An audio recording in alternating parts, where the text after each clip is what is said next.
فرمان رسول صلی اللہ علیہ وآلہ وسلم، اللہ فرماتا ہے، اے میرے بندو، تم سب گمراہ ہو سوائے اس کے جسے میں ہدایت دوں، اس لیے تم سب مجھ سے ہدایت مانگو، میں تمہیں ہدایت دوں گا، اور تم سب کے سب محتاج ہو سوائے اس کے جسے میں غنی کر دوں، اس لیے تم مجھ ہی سے مانگو، میں تمہیں رزق دوں گا، اور تم سب گناہگار ہو سوائے اس کے جسے میں عافیت دوں۔ سو جسے یہ معلوم ہے کہ میں بخشنے پر قادر ہوں، پھر وہ مجھ سے مغفرت چاہتا ہے تو میں اسے معاف کر دیتا ہوں، اور مجھے کوئی پرواہ نہیں اگر تمہارے اگلے اور پچھلے، تمہارے زندے اور مردے، اور تمہارے خشک و تر سب میرے بندوں میں سے سب سے زیادہ متقی اور پرہیزگار بندے کی طرح ہو جائیں، تو بھی میری سلطنت میں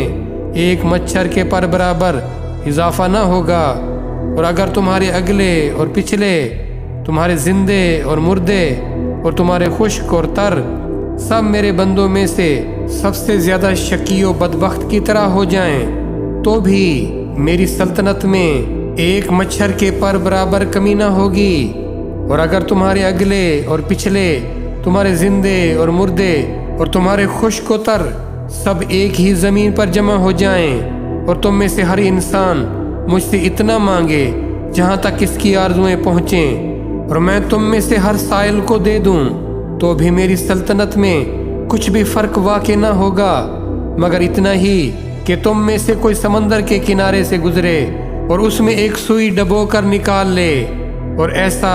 اس وجہ سے ہے کہ میں سخی بزرگ ہوں، جو چاہتا ہوں کرتا ہوں، میرا دینا صرف کہہ دینا ہے، اور میرا عذاب صرف کہہ دینا ہے۔ کسی چیز کے لیے جب میں چاہتا ہوں تو میرا حکم یہی ہے کہ میں کہتا ہوں ہو جا، بس وہ ہو جاتی ہے۔